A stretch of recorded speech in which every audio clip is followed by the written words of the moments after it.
کیا آپ کو کبھی کسی نے یہ بتایا کہ دنیا میں ایک ایسی کتاب ہے کہ جب یہ کتاب ہٹلر کو دکھائی گئی تو وہ پڑھ کر دنگ رہ گیا اور اس نے فیصلہ کیا کہ جرمنی سے یہودیوں کو نکال دیا جائے۔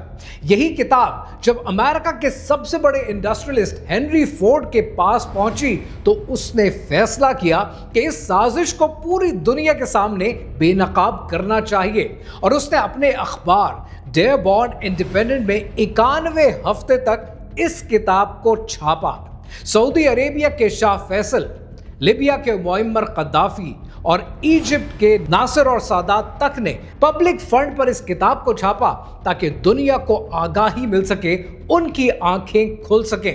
اور اسی کتاب کے بارے میں میرے استاد ڈاکٹر اسرار احمد نے کئی بیانات میں اس کتاب کو کھول کھول کر بیان کیا ہے۔ اور یہ بھی نوٹ کر لیجئے، یہ بھی ان کے پروٹوکول میں ہے، اخلاقی اعتبار سے انہیں کریکٹ کر دو۔ ایک ایسی کتاب کہ جس کے بارے میں جب آپ گوگل پر سرچ کریں گے تب گوگل آپ کو یہ بتائے گا کہ یہ کتاب ایک فورجری ہے، یہ کتاب اوریجنل نہیں ہے، اور اس کتاب پر تاریخ میں کئی مقدمات ہو چکے ہیں۔ لیکن یہ فیصلہ کرنا آپ کا کام ہے کہ اگر ایک کتاب فورجری ہے تو ایسا کیوں ہے کہ اسی کتاب نے ورلڈ وار 1 کا سکرپٹ لکھا، اسی کتاب نے ورلڈ وار 2 کا سکرپٹ لکھا، اسی کتاب میں لکھا گیا ہے کہ دنیا کی حکومتیں ہم نے اپنے کنٹرول میں رکھنی ہیں اور کھلونے کی طرح ان کو لے کر چلنا ہے، اور دنیا کے بینکنگ سسٹم کو بھی اپنے ہاتھ میں رکھنا ہے۔ اور جو کچھ آج آپ اس دنیا میں ہوتا ہوا دیکھتے ہیں وہ اسی کتاب سے آتا ہے۔ اس کتاب کا نام ہے Protocols of the Elders of Zion, اور آج اس کتاب کو جانتے ہیں۔ کہانی کیا ہے، آئیے سمجھتے ہیں۔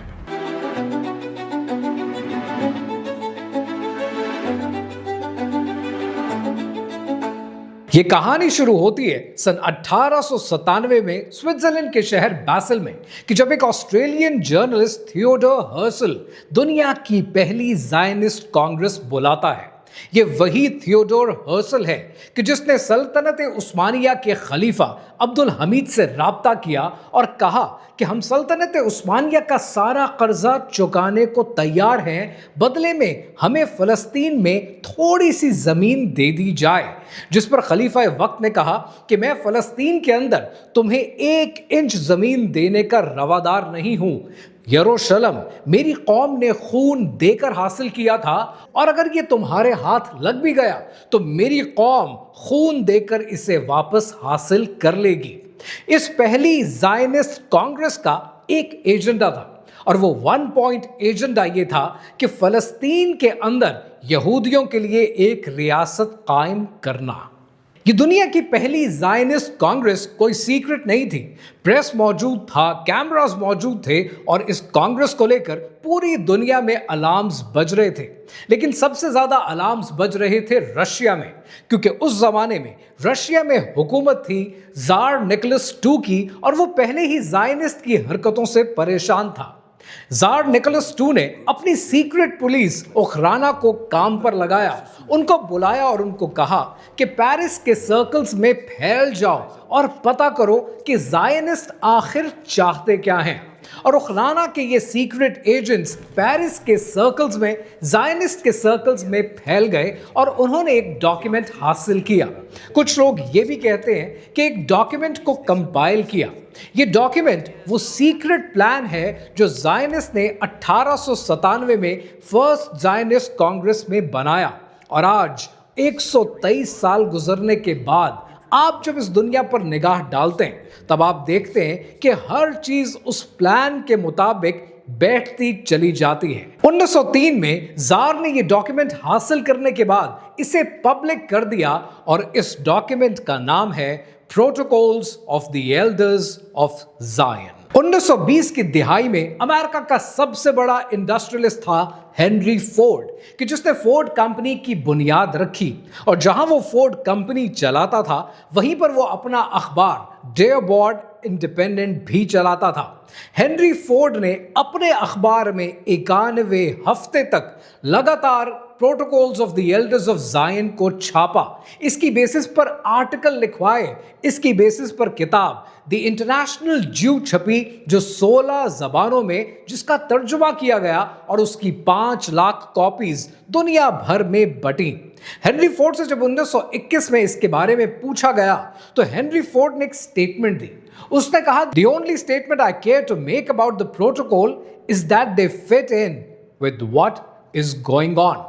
लेकिन हेनरी फोर्ड वो वाहिद आदमी नहीं था जिसने दुनिया की आंखें खोलने की कोशिश की।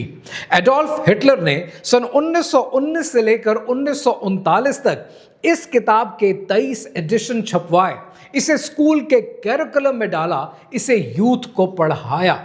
एडोल्फ हिटलर से जब इसके बारे में पूछा गया तो हिटलर ने कहा, they reveal the nature and activities of the Jewish people with positively terrifying certainty, कि किस तरह यहूदियों की terrifying certainty के साथ आप देख सकते हैं कि दुनिया में क्या होता जा रहा है। सऊदी अरेबिया के शाह फैसल ने protocols of the Elders of जायन को न सिर्फ छापा बल्कि डिग्नेटरीज को गिफ्ट के तौर पर पेश किया।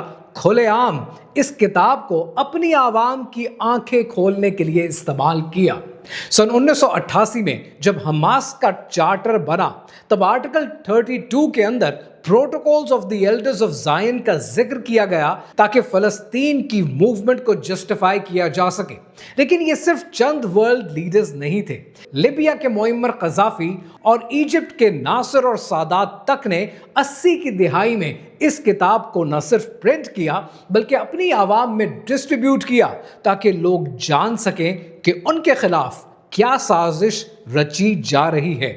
लेकिन यहां पर एक सवाल आता है कि आखिरकार इस किताब में लिखा क्या है? वो 24 प्रोटोकॉल्स क्या कहते हैं जो आज आप दुनिया में होते हुए देख रहे हैं? इस किताब के अंदर 24 प्रोटोकॉल्स हैं, लेकिन आज के वीडियो में मैं आपके साथ 3 प्रोटोकॉल्स पर बात करूंगा क्योंकि ये सिग्निफिकेंट हैं। इस किताब का एक ओरिजिनल टेक्स्ट इस वक्त मैं आपको आपकी स्क्रीन पर दिखा रहा हूं। ये ओरिजिनल टेक्स्ट कहता क्या? ये कहता है कि हुकूमतों को ट्रीटीज और एग्रीमेंट्स के जरिए कंट्रोल करो, उन्हें सीधा अपना पपेट बनाओ, लेकिन पब्लिकली उन्हें इंडिपेंडेंट रखो। अब ये काम किया कैसे जाता है?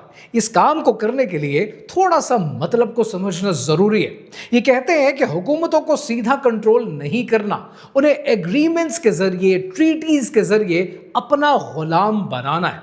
और आज आप दुनिया में क्या होता हुआ देखते हैं? आपके वोट की इज्जत है, आपके वोट का वकार है, ये बात की बातें। पहले दुनिया कंट्रोल होती है एग्रीमेंट्स के जरिए।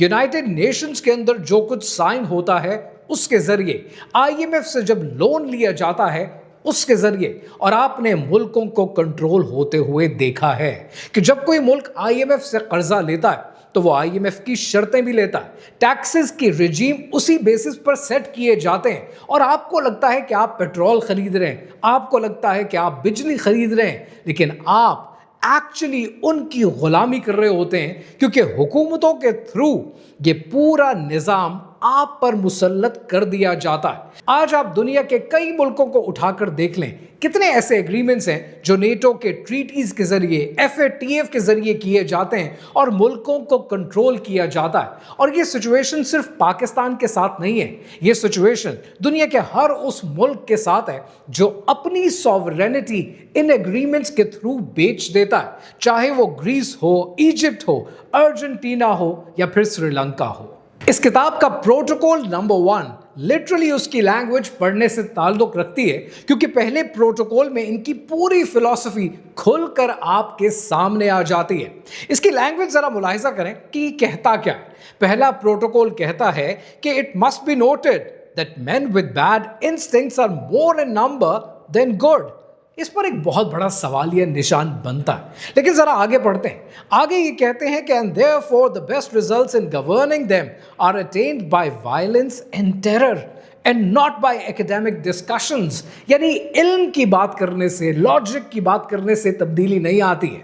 जो हमारे टारगेट्स हैं वो हम तब अचीव करेंगे जब हम वायलेंस करेंगे और दुनिया में टेरर को फैलाएंगे। आगे ये कहते हैं every man aims at power everyone would like to become a dictator if only he could, and political freedom is an illusion.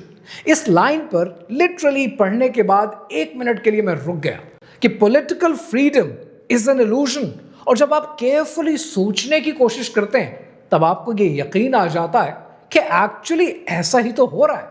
आज आप अमेरिका की पॉलिटिक्स उठाकर देखें, आपको एक तरफ रिपब्लिकन्स मिलते हैं, दूसरी तरफ डेमोक्रेट्स मिलते हैं, और दोनों की दोनों पार्टीज पीछे से एक ही लॉबी से फंड होती हैं। यानी ये वो चेहरे हैं जो आपके आगे रखे जाते हैं, आपके सामने लाए जाते हैं। लेकिन पॉलिटिकल फ्रीडम सिर्फ एक इल्यूजन है, होता वही है जो पीछे कठपुतलियों को चलाने वाले चाहते हैं। यानी पॉलिटिकल फ्रीडम एक इल्यूजन है, और इनके मुताबिक असली ताकत वायलेंस से और टेरर से आती है और एकेडमिक डिस्कशन से नहीं आती है, और इस तरीके से ये मासेस को कंट्रोल करना चाहते हैं। अब जरा दुनिया को उठाकर देखें, आपने ये देखा कि गज़ा में 40,000 से ज़्यादा इंसानों को शहीद कर दिया गया, मुसलमानों को शहीद कर दिया गया, और यूनाइटेड नेशंस के अंदर मजम्मतें होती रहीं, करारदादें होती रहीं, डिस्कशंस होती रहीं, लेकिन पॉलिटिकल फ्रीडम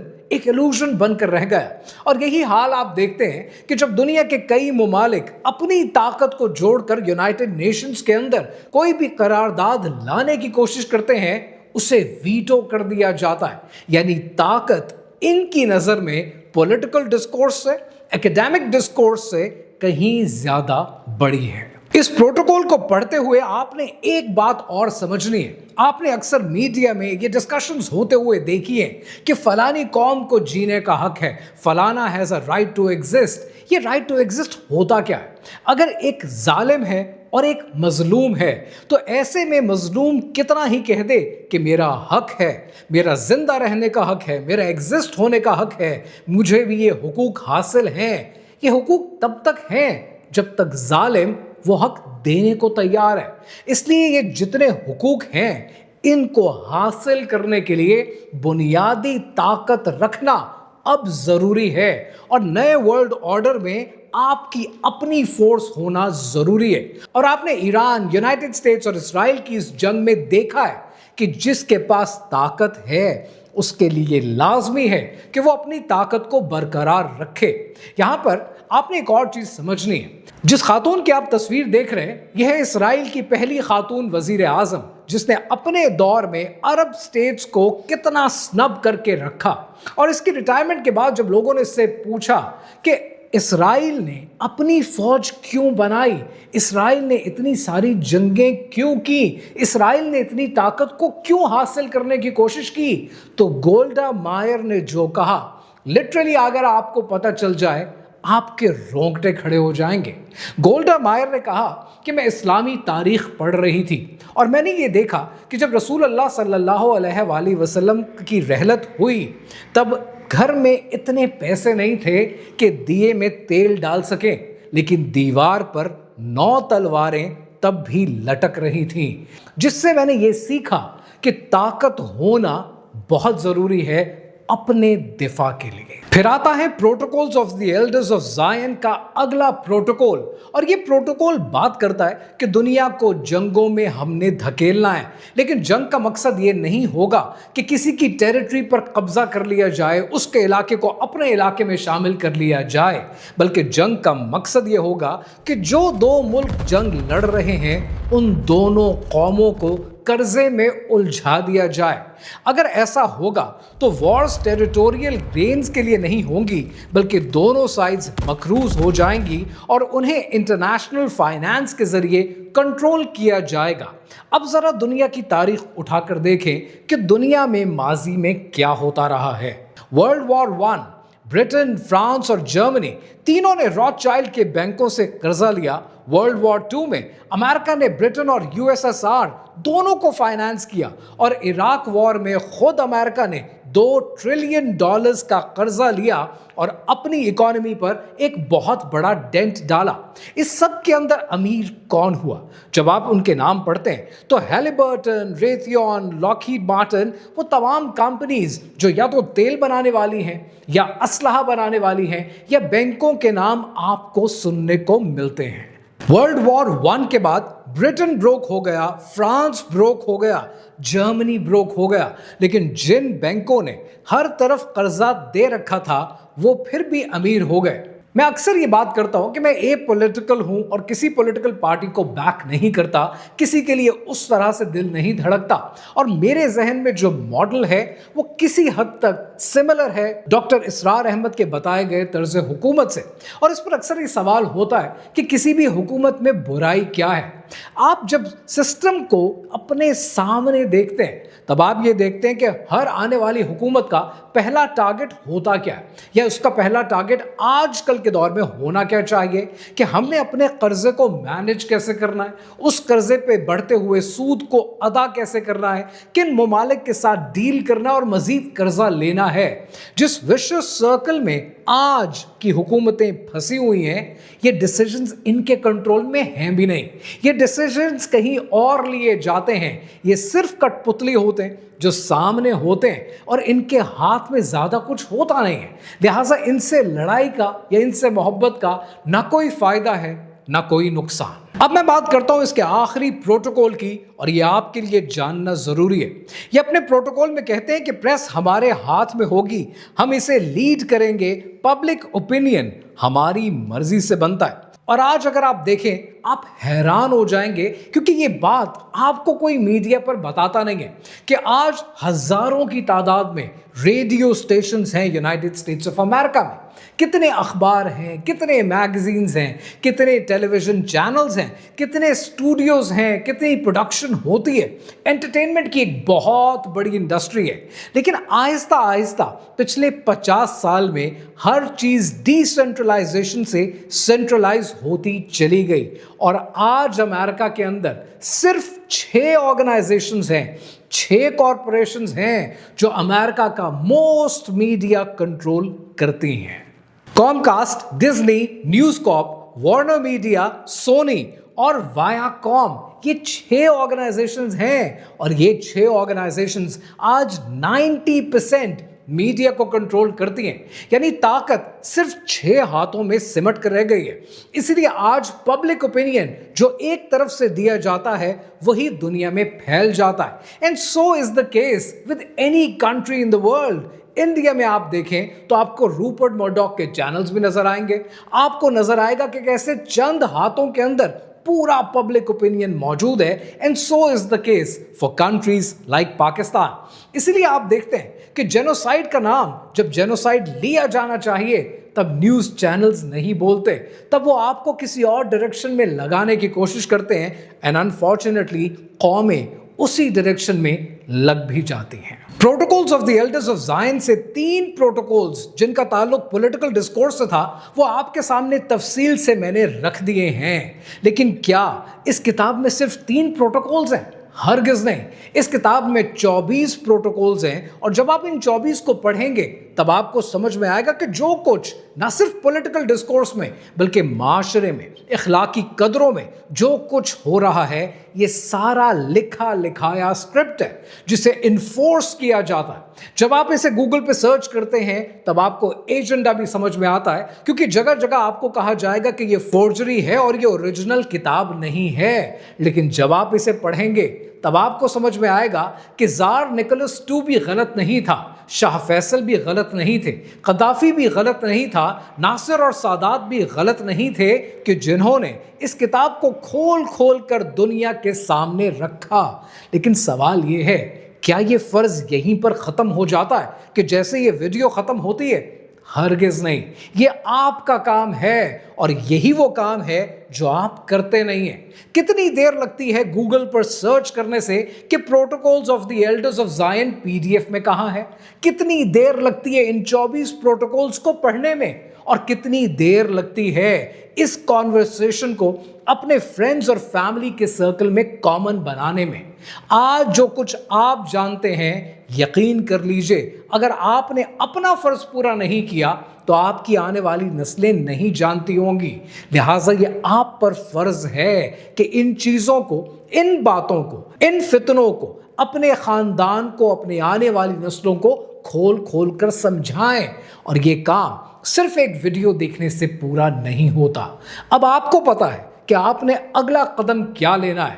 کام صرف چیزوں کو اور مسائل کو ڈسکس کرنے سے حل نہیں ہوتا. کام تب ہوتا ہے جب آپ پریکٹیکل سٹیپ لیتے ہیں اور آپ کا آنکھیں کھولنے کا، اپنے گرد و نواح کے لوگوں کو جگانے کا وقت شروع ہو چکا ہے. اور یہود و نصارہ ہرگز آپ سے راضی نہ ہوں گے جب تک آپ ان کے دین کی پیروی نہ کر لیں. تم فرما دو اللہ کی ہدایت ہی حقیقی ہدایت ہے.